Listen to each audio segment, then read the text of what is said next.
Assalamualaikum warahmatullahi wabarakatuh. Halo teman-teman semuanya, jumpa lagi dengan saya Bang Kowi. Di video kali ini, sesuai dengan judul, saya akan membahas terkait calon guru penggerak dan juga pendidikan profesi guru atau PPG. Kira-kira mana yang akan kita prioritaskan ketika kita dihadapkan dengan kedua hal ini. Karena banyak teman-teman viewer saya yang bertanya, ada yang mereka itu sekarang sedang proses CGP atau calon guru penggerak, dan di tahun ini mereka pengen ikutan. Mereka akhirnya tanya ke saya, minta pendapat, kira-kira kita ikut PPG atau nunggu CGP selesai dulu. Ada juga yang mereka belum ikut keduanya, tapi di tahun ini mereka ada kesempatan untuk ikut keduanya gitu, dan mereka bingung kira-kira pilih yang mana. Nah, di video ini saya akan memberikan gambaran tentang keduanya. Ini berdasarkan pengalaman saya, berdasarkan pengalaman teman-teman saya, dan nanti silakan kawan-kawan bisa simpulkan sendiri kira-kira kawan-kawan itu lebih baik pilih yang mana, dan apakah kemampuan kawan-kawan bisa menjalani keduanya atau salah satunya. Oke teman-teman, yang pertama ini saya akan membahas tentang PPG atau pendidikan profesi guru. Jadi di PPG ini secara durasi kita prosesnya, kita akan tempuh PPG dalam jabatan ini selama kurang lebih 3 bulan, dan kegiatan proses pendidikannya rata-rata kita melaksanakannya itu di pagi hari. Itu untuk kegiatan-kegiatan virtual meeting atau pertemuan via Zoom atau mungkin via Google Meet ya. Dan setelah selain kegiatan itu, kita nanti mengerjakan tugas yang akan kita akses di LMS. Jadi kegiatannya praktis. Kalau pertemuan-pertemuan virtual kita akan melaksanakannya secara online dan di pagi hari. Otomatis ini bertepatan dengan kawan-kawan ketika harus mengajar murid-muridnya. Jadi otomatis berbenturan dan kawan-kawan harus merelakan murid-muridnya ditinggal. Jadi biasanya banyak teman-teman yang di proses PPG ini mereka sering memberikan tugas ke siswanya, atau kebanyakan mereka sih nyewa guru pengganti untuk menggantikan posisi mereka di dalam kelas, dalam mengajar kelas gitu. Jadi terkait prosesnya lebih sering di pagi hari. Kalau di siang hari dan sore hari hampir relatif tidak pernah dan jarang. Kalaupun ada, itu pun di luar ketentuan LMS, karena LMS ketentuannya ya di pagi hari. Biasanya kalau ada dosen-dosen yang memang kebetulan repot, kemudian mereka bisanya siang atau sore atau mungkin malam, pasti mereka akan membuat kesepakatan dulu dengan teman-teman nanti sebagai mahasiswanya. Kalau teman-teman sepakat ya pasti akan dijalani di waktu tersebut, yaitu siang, sore atau malam sesuai dengan kesepakatan oleh dosennya. Tapi kalau teman-teman misalnya keberatan dan misalnya hanya pagi, biasanya dosen akan merelakan kelas itu untuk dihandle atau dipegang oleh guru pamong yang mendampingi dosen tersebut. Jadi secara gambaran proses perkuliahannya secara waktu ya kebanyakan di pagi hari sibuknya itu ya. Dan untuk tugas-tugasnya ya relatif saya tidak bisa mengatakan tugasnya ringan ataukah berat. Yang jelas di PPG ini nilai standar minimalnya adalah KKM 70 kalau tidak salah di zaman saya. Kalau sekarang kurang paham. Pokoknya di angka itulah 70 atau 75. Dan tidak ada efek ketika teman-teman mendapat nilai berapapun, karena ini adalah pendidikan profesi yang goalnya teman-teman nanti akan mendapatkan sebuah sertifikat guru ya. Dan di sertifikat ini tidak akan ada yang namanya teman-teman termasuk guru yang jenius ataukah cerdas ataukah cukup ataukah bagaimana, nggak ada. Jadi semua nilai itu sama aja. Artinya ya tidak ada bedanya antara nilai KKM dengan nilai yang paling tinggi 100, nggak ada bedanya. Artinya ya tugasnya kalau teman-teman pengen ringan ya nggak usah dipikir nilai bagus, kerjakan aja sesuai dengan kemampuan. Itu untuk gambaran proses PPG, pendidikan profesi guru. Nah, kalau CGP, calon guru penggerak ini, secara perkuliahan itu, secara proses waktu perkuliahan, dia lebih sering kita laksanakan di siang-siang hari. Jadi jam-jam kita selesai mengajar untuk sekolah-sekolah reguler ya. Kalau sekolah full day kan sampai sore ya. Jadi kegiatannya itu rata-rata kita mulai jam 1, jam 2, jam 3, lebih seringnya jam 3. Jadi kalau kawan-kawan kegiatan sekolahnya itu reguler belum full day, aman. Jadi ketika udah pulang baru berkuliah gitu ya.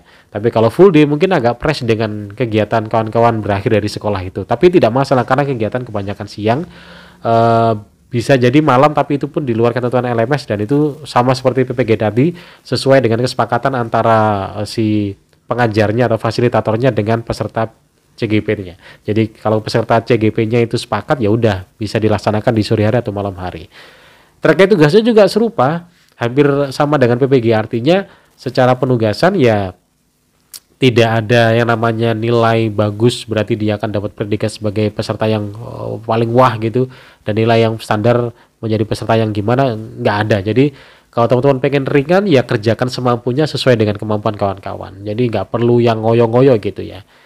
Nah itu gambaran terkait calon guru penggerak, dan nanti goalnya di CGP ini teman-teman akan mendapatkan sertifikat yang itu bisa dibuat untuk meloncat secara karir menjadi kepala sekolah atau pengawas. Kalau PPG nanti sertifikatnya bisa untuk menambah tunjangan profesi, otomatis teman-teman bisa mendapatkan tambahan gaji dari TPG, dan itu bisa menambah kesejahteraan teman-teman sebagai seorang guru. Tapi kalau CGP ini sertifikatnya digunakan untuk naik level secara karir menjadi dari guru menjadi kepala sekolah atau pengawas. Nah, sekarang secara pengalaman, apakah pernah ada seorang guru yang menjalani keduanya secara bersamaan? Ya pernah, dan banyak banget, termasuk di angkatan saya ketika saya proses PPG waktu itu, ada teman saya yang dia juga sedang proses calon guru penggerak, dan dia bisa-bisa aja menjalaninya, walaupun ketika saya tanya ya dia harus menggunakan stamina yang ekstra ya, karena ketika di pagi hari dia harus PPG dan di sore hari dia harus ikut CGP gitu. Tapi dia bisa memilah itu karena orientasi dia ketika ikut keduanya secara bersamaan, ya dia nggak punya orientasi harus yang wah, harus yang perfect, harus menjadi mahasiswa yang pekerjaannya itu sangat bagus sesuai ekspektasi dosen. Tidak, dia biasa-biasa aja, pokoknya dia ngumpulin LMS hijau udah beres. Akhirnya dia bisa menjalaninya, dan secara penugasan juga ya dia lebih banyak menggunakan model-model ATM, amati tiru modifikasi, karena di internet banyak banget contohnya, baik itu PPG ataupun CGP, itu sudah banyak kawan-kawan yang sudah mendahului, yang sudah lulus itu membagi tugasnya di sosial media. Jadi kawan-kawan kalau pengen ringan ya silakan tinggal cari aja, tinggal di ATM, yaitu amati tiru modifikasi. Jadi kalau dilakukan secara bersamaan ya bisa aja gitu. Jadi buat teman-teman yang tanya, ya bisa aja silakan diambil. Tapi semisal kalau kawan-kawan belum mengambil keduanya dan akhirnya harus memilih ya, maka saran yang bisa saya berikan adalah pilih yang memang itu sesuai dengan keprofesian kita seorang guru. Otomatis yang dipilih ya PPG, pendidikan profesi guru. Karena itu udah jelas itu adalah brand yang harus kita dapatkan sebagai seorang guru. Karena dengan sertifikat pendidik kita akan mendapatkan banyak hal selain pengakuan kita sebagai guru yang profesional. Kita juga akan mendapatkan tambahan tunjangan, dan itu akan menambahkan kesejahteraan bagi kita sebagai seorang guru. Jadi kita lebih sejahtera dengan mendapatkan tambahan gaji dari yang namanya TPG atau tunjangan profesi guru. Dan itu lebih penting daripada CGP, karena CGP tidak ada tambahan nominal secara penerimaan kesejahteraan. Dia hanya mendapatkan sertifikat yang itu bisa kita gunakan sebagai batu loncatan dari guru menjadi seorang kepala sekolah atau pengawas. Jadi kalau teman-teman tanya ke saya mana yang harus dipilih, ya jawaban saya adalah PPG, karena itu sangat relate dengan kebutuhan kita baik secara keprofesian maupun secara kesejahteraan. Jadi PPG silakan diambil. Tapi kalau teman-teman pengen mengambil keduanya, yaitu tadi yang sudah saya gambarkan, bisa-bisa aja. Pokoknya teman-teman harus siap secara stamina, dan mindsetnya ketika menjalani keduanya, mindsetnya harus yang biasa-biasa aja, sebisanya semampunya, nggak usah berorientasi harus bagus, nggak perlu lah.